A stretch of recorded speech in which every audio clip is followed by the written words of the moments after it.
Heart attack করে সোজা নিজের বাবা মায়ের কাছে পৌঁছে না যায় ছেলেটা। আরে বাস,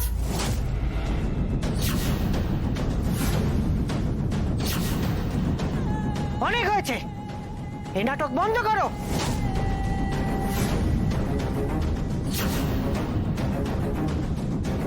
দেখো মেজো বৌমা, তুমি কুশলের বাগদান করিয়েছো, তাতে আমি কিচ্ছু বলছি না। এটা তোমার আর কুশলের ব্যাপার, যার সঙ্গে খুশি ওর বিয়ে দিতে পারো।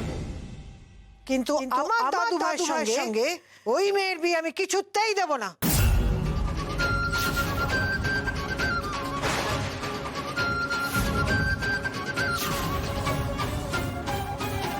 আমি ঋগ্দেব সেনগুপ্ত ঠাকুমা সুরমা সেনগুপ্ত।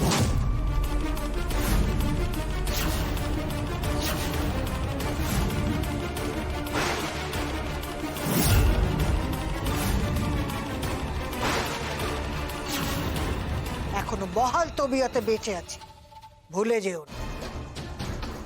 তুমি রিকের বড় কাকি, ওর বাবা মা মারা যাবার পর তুমি ওকে কোলে পিঠে করে মানুষ করেছো।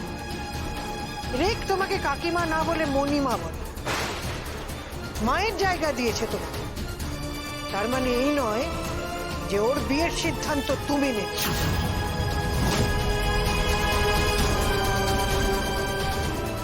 রিক আমার না,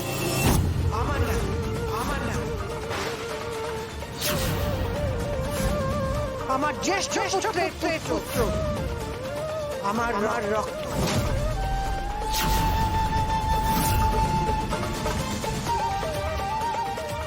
ওর বিয়ের সিদ্ধান্ত আমি নেব,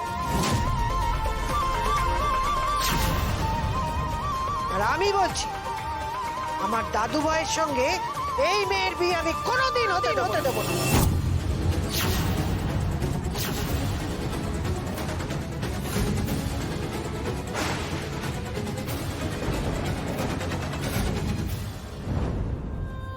ওনার নাতি, খরচের জন্য আপনি চিন্তা করবেন না, ওই যে পূর্ণেন্দু সেনগুপ্তর নাতি, বড় ছেলের ছেলে বাবুর মণিমা। বাবু কেমন আছো বাবা? সব এরকম গুলিয়ে যাচ্ছে কেন?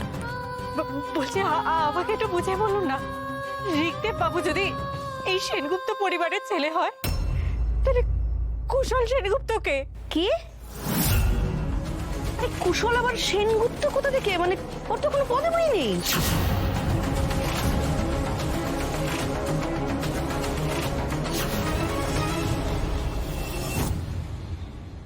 আমি আপনাকে এটাই কি হলো, মুখ ঘুরিয়ে নিলেন যে? উত্তর দিন, কি হলো?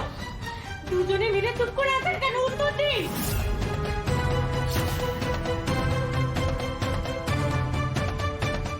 দিচ্ছি উত্তর,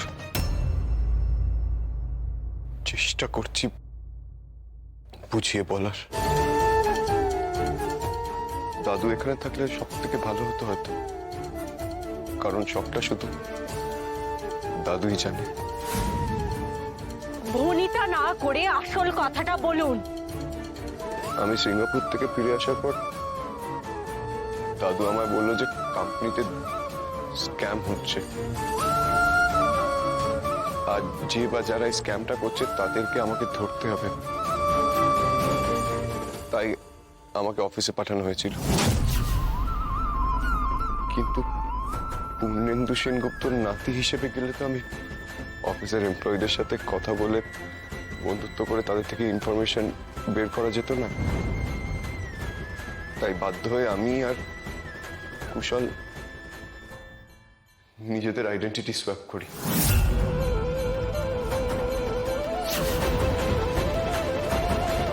আমি এমপ্লয়ি হিসেবে জয়েন করি, আর কুশল সেনগুপ্ত বাড়ির নাতি হিসেবে তদারকি করে।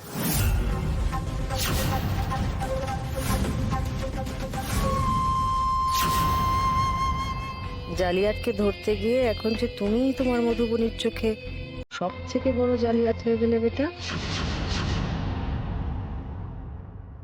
কিন্তু আমি আপনার প্রতি দুর্বল হয়ে পড়ার পর অনেকবার ভেবেছিলাম সত্যিটা আপনাকে বলে দেব, চেষ্টাও করেছিলাম, কিন্তু মধুবনী আমি পারিনি।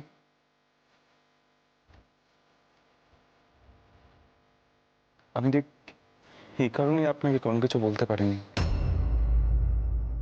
আপনার মতন এত ভালো মনের একজন মানুষ আমাকে পছন্দ করে, সেটা জানার পরেও আমি কোনো রেসপন্ড করতে পারিনি। আপনার মনে আছে আমি আপনাকে বারবার বলতাম, যা করছেন ভেবে করছেন তো, বুঝে করছেন তো, পরে সরে যাবেন না তো?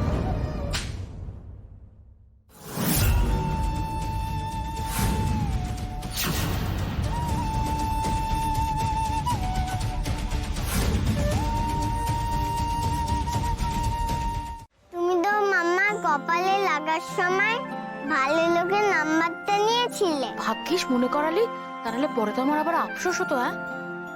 হ্যাঁ রে, তো সব দিকে নজর থাকে তাই না?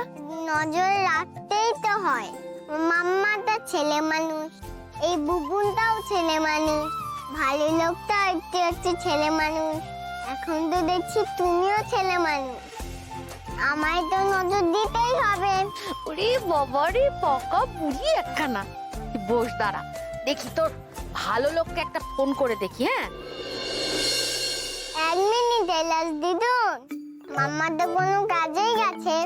এখন এই পচা বাড়িওয়ালার কথাটা শুনলে মাম্মা তো টেনশন হবে, তারপর দৌড়াদৌড়ি করবে, ভালো লোকে মাথাটাও খারাপ করে দেবে। রে কথাটা মন্দ বলিস নি তো এলাচ বুড়ি। তারা ফোনটা তাহলে কেটে দিয়ে